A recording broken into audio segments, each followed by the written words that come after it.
Hi, this is Dr. Mike Van Thielen. In this video, we will discuss estrogen as a possible causative factor of fibrogenesis and symptoms of fibromyalgia. Estrogen, vital or dangerous? Let's talk more about estrogen, the natural hormone. Estrogen is secreted by the ovaries and is the primary female sex hormone. Estrogen is responsible for the development and regulation of the female reproductive system and secondary sex characteristics such as the widening of the hips and the development of the breasts.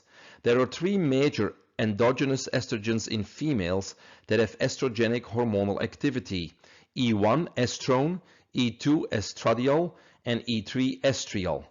Another type of estrogen called estetrol, E4, is produced only during pregnancy. Estrogens circulate at lower levels than androgens in both men and women. While estrogen levels are significantly lower in males compared to females, estrogens nevertheless also have important physiological roles in males. Estrogen is also responsible for helping with the growth and development of the follicle in the ovary, as well as thickening the endometrial lining of the uterus so that an egg, once first fertilized by a sperm, can implant into the wall of the uterus and grow a placenta. Estrogen levels then continue to rise during pregnancy, along with rising levels of progesterone to help the fetus grow and to increase the vascular system of arteries and veins to and from the fetus.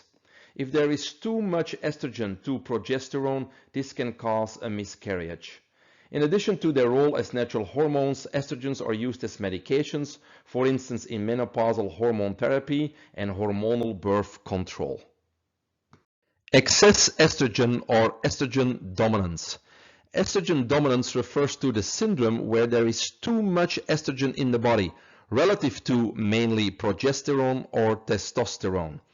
Estrogen dominant symptoms include PMS symptoms such as headaches, irritability, breast tenderness, bloating, menstrual cramps, high blood pressure, blood clots, stroke, endometriosis, increased fat deposition, low libido, and infertility. In the same way that estrogen increases blood flow and development of new arteries in the growing fetus, excess estrogen can also help aid the growth and development of cancer cells and tumors such as fibro tumors, ovarian cancer, breast cancer, and cervical cancer. Estrogen may cause the receptors for aldosterone in the kidneys to become overstimulated. This will increase the physiological processes associated with aldosterone function, such as increased water retention, increased sodium retention, and increased copper retention, along with excess elimination of magnesium, zinc, and potassium through the urine. This increase of water retention can raise blood pressure, cause swelling and edema, increase cyst formation, such as fibrocystic breast disease or polycystic ovarian syndrome. Excess water retention also affects the fluid levels in the inner ear and causes Meniere's syndrome with symptoms such as vertigo, dizziness, ringing in the ears, and nausea. Excess estrogen may also promote thyroid conditions. Estrogen hormones bind to the thyroid hormone receptor sites on the cells, blocking T3 thyroid hormone from being able to gain entry into the cells, causing a functional hypothyroidism, which will slow down the metabolism, lower body temperature, and can cause growth and developmental retardation in growing children. Estrogen side effects also include anxiety, insomnia, and depression due to its ability to block the formation of GABA in the brain.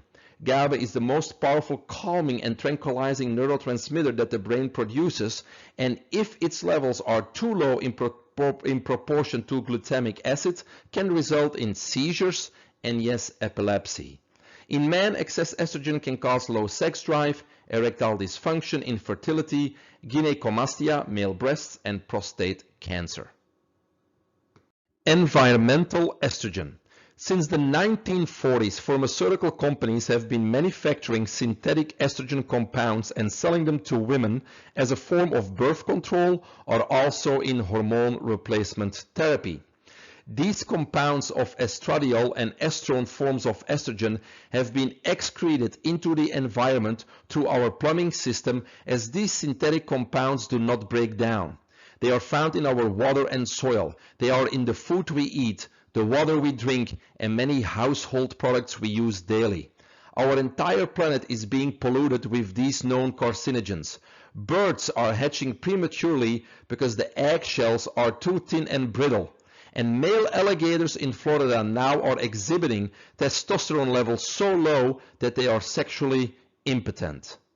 Along with the gross prolific use of birth control pills and hormone replacement therapy, other synthetic compounds such as pesticides, perfumes, plastic bottles, PCBs, detergents, paints, nail polish, and all derivatives of plastic manufacturing and petrochemical refineries give off estrogen-mimicking compounds into the environment, which are called xenoestrogens.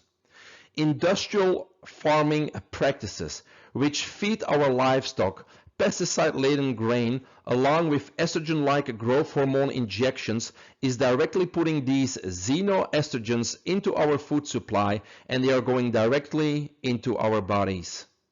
Some foods contain phytoestrogens, which may affect levels of estrogen in our body. These include cruciferous vegetables such as broccoli, soy and some foods containing soy protein, berries, seeds and grains, nuts, fruit, etc. Some scientists consider phytoestrogens to be endocrine disruptors. They appear to have dual functions at times, able to increase and decrease estrogen activity. It's a common misconception that phytoestrogens negatively impact health. Research confirms that the foods containing phytoestrogens may lower cancer risk, reduce hot flashes, improve other menopausal symptoms, and provide other health benefits.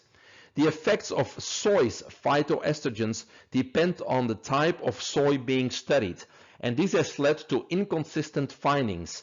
Soy protein isolate will have a different impact than whole soy foods, for example. Our non-organic fruits and vegetables are also bathing in pesticides and therefore increase estrogen levels in our body. Conclusion.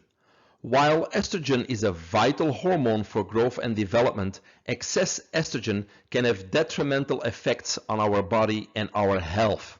We need to test for estrogen dominance. If estrogen levels in our body are high, we need to balance our hormones by reducing estrogen intake and exposure and simultaneously increasing progesterone and testosterone levels. We also learned that excess estrogen is responsible for the production of excess fibrin in our body, which may be the cause of many of our FIBRO symptoms, especially the pain in the tissues and the muscles. For more information on fibromyalgia and an easy to implement action plan to put fibromyalgia into remission, please visit my website mikevantielen.com.